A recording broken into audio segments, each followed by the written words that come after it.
মুখ্যমন্ত্ৰী হিমন্ত বিশ্ব শৰ্মা ভয়ংকৰ বিপদত পৰিছে। গৌৰৱ গগৈক পাকিস্তানী সজাবলৈ গৈ। নমস্কাৰ সকলোকে, মোৰ নতুন ভিডিঅ'লৈ আপোনালোকক স্বাগতম জনাইছোঁ। আশা কৰোঁ আপোনালোক সকলোৱে ভালে আছে। আজিৰ ভিডিঅ'টো শুনি বহুত বেছি ভাল পাব। আমি এতিয়া নিউজৰ পত্ৰ পাই আছোঁ যে মুখ্যমন্ত্ৰীক হেনো ওপৰৰ পৰা তীব্ৰ সকিয়নি দিছে যে গৌৰৱ গগৈ কিয় পাকিস্তানী সজাবলৈ চেষ্টা কৰিছে বা পাকিস্তানী কথাটো কিয় বাৰম্বাৰ কৈছে। সেই কথাটোলৈ হেনো মুখ্যমন্ত্ৰী পদ এতিয়া যাবলৈ মানে ৰখি আছে। এতিয়া কোন মুহূৰ্তত মুখ্যমন্ত্ৰী পদটো বা মুখ্যমন্ত্ৰী আসনটো গুচি যায় সেই লৈ এতিয়া হিমন্ত বিশ্ব শৰ্মা বা মুখ্যমন্ত্ৰী ভয় হৈ আছে। গতিকে এই কথাটো ইমানে ডাঙৰ কথা বা ইমান মিছা কথা এটা মুখ্যমন্ত্ৰীয়ে কৈছিলে যে গৌৰৱ গগৈ পাকিস্তানক সজাব গৈছিলে আৰু পাকিস্তানৰ কথাটো খুবেই তলপাৰ লগাইছিল। আৰু এটা কথাই খুব কৈ থাকে যে 10 ছেপ্টেম্বৰ আহক, 10 ছেপ্টেম্বৰত গৌৰৱ গগৈক বাহিৰত বা ৰাস্তাত ওলাব নোৱাৰা কৰিম, অসমৰ ৰাইজে ওলাব নোৱাৰা কৰিব। 10 ছেপ্টেম্বৰ আহক, তালৈকে ৰখি আছোঁ আৰু তেতিয়া সকলো কথাবোৰ প্ৰকাশ কৰি ক'ম। কিন্তু এতিয়া যিমানখিনি দেখি আছোঁ, এতিয়া হিমন্ত বিশ্ব শৰ্মা মুখ্যমন্ত্ৰীৰ হেনো বিপদ আহিছে। তেওঁৰ হেনো মুখ্যমন্ত্ৰীৰ পদটো বা মুখ্যমন্ত্ৰী আসনখন যাবলৈ ধৰিছে। ওপৰৰ পৰা তেওঁলোকৰ অৰ্ডাৰ আহিছে যে এই কথাটো যাতে নকয় যে গৌৰৱ গগৈ যদি পাকিস্তানী যাতে নসজায়। এতিয়া মুখ্যমন্ত্ৰী সেই চামচাগিৰিকেইটা ক'ব কি? এতিয়া তেওঁলোকেতো ৰখি আছে 10 ছেপ্টেম্বৰলৈ, বহুত আশাৰে ৰৈছে যে গৌৰৱ গগৈ আমি খেদিম ৰাস্তাৰ পৰা হ'লেও। 10 ছেপ্টেম্বৰ সকলো প্ৰকাশ হৈ যাব গৌৰৱ গগৈটো পাকিস্তানীয়ে। বা কমেণ্টবোৰ আমাকো কিছুমান ভিডিঅ'ত আমাক কয় তইও পাকিস্তানী যা, আমাকো তেনেধৰণৰ মন্তব্য কয় কিছুমান চামচাগিৰি। কিছুমান আছে নহয় 1500 টকাত বিক্ৰী যোৱা, 1250 টকাত বিক্ৰী যোৱা, তেওঁলোকে আমাক কমেণ্টত কয় আমি হেনো পাকিস্তান যাব লাগে বা বাংলাদেশ যাব লাগে।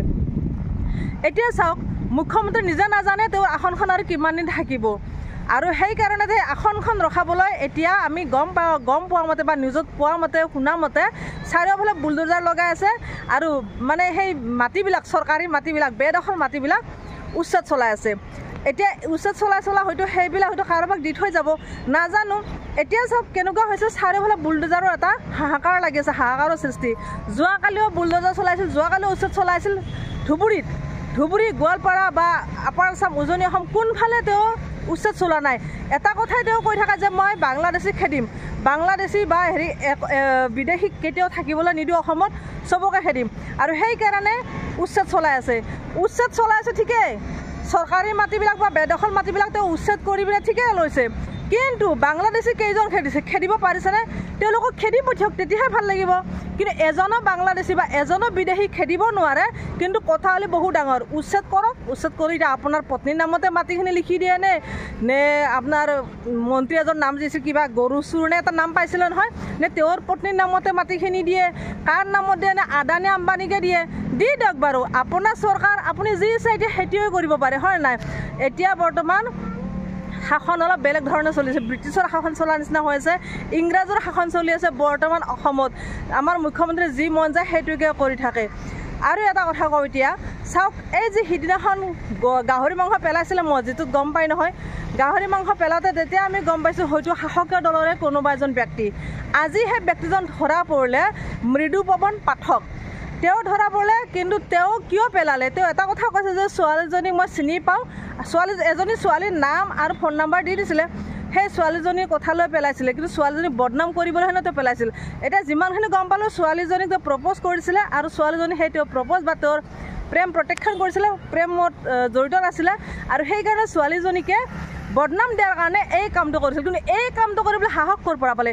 আমাৰ মুখ্যমন্ত্ৰী মহোদয়ৰ কাৰণে সাহসটো হোৱা নাই জানো? কাৰণ তেওঁ আগতে এটা বাক্য কৈছিল, উচতনি দিছিল যে আমাৰ যদি মন্দিৰবিলাকত গৰু মাংস পেলাব পাৰে তেনেহ'লে আমাৰো গাহৰি মাংস পেলাই থাকক।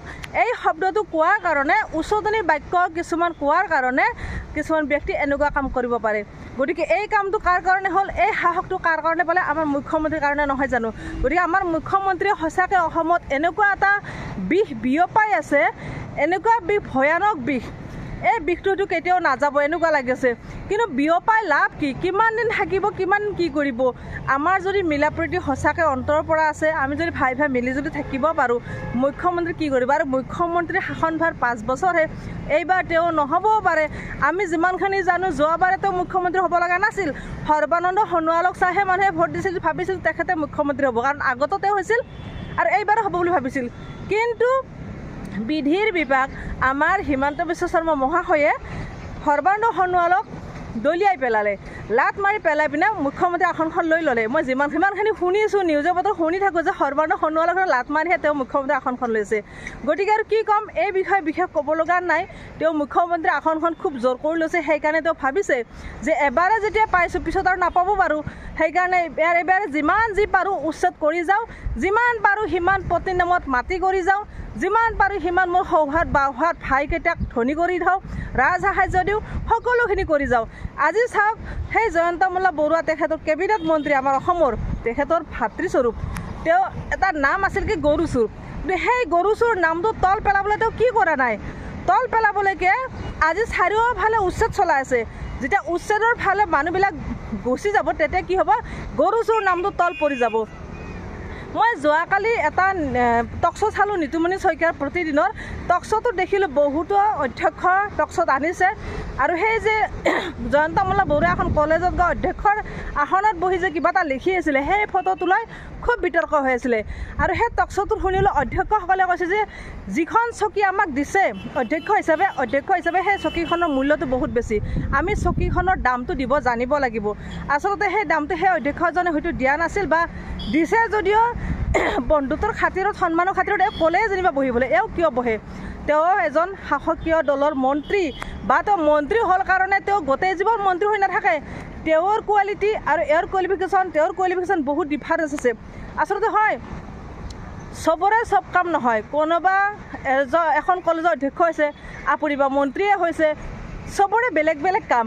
গতিকে সেইমতে চলিব লাগে। এতিয়া আপুনি মন্ত্ৰী হ'ল কাৰণেই যে কাৰোবাৰ চকীত গৈ বহিব তেনেকুৱা কথা নহয়। তেখেতৰ চকীখনৰ এটা সম্পূৰ্ণ সুকীয়া এটা দাম আছে। আপোনাৰ চকীখনৰো সেনেকুৱা এটা সুকীয়া দাম আছে। সকলোৰে এনেকুৱা সুকীয়া মূল্য আছে চকীবিলাকৰ। গতিকে সেই মূল্যটো নিজে নিজে দিব জানিব লাগে। সেই নিজে দামটো দিলে ভাল লাগে। গতিকে আজি জয়ন্ত মল্ল বৰুৱাই কোৱা শুনিছোঁ যে মোৰ ক্লাছমেট, তেওঁ মোক বহিবলৈ জোৰ কৰিছে কাৰণ বহিছোঁ। ক্লাছমেটে যি ক'ব সেইটোও শুনিব নি? ক্লাছমেটে কালি আপোনাক ক'ব যে বিজেপি দল ত্যাগ কৰক, আজমলৰ তাত যাওক, আপুনি তাতো যাব নেকি? ক্লাছমেটে ক'লে কাৰণে যাবতো নোৱাৰে। গতিকে ক্লাছমেটৰ কথা কিয় শুনে? তেখেতৰ চকীৰ দামটো তেখেতক দিয়ক। আপুনি কিয় বহে সেইখন চকীত? আপোনালোকৰ আচলতে কি জানে, শনি খুব ভালকৈ লাগিছে। আপোনালোকৰ মানে শনি লগ নেৰা হৈছে, সেইকাৰণে খুব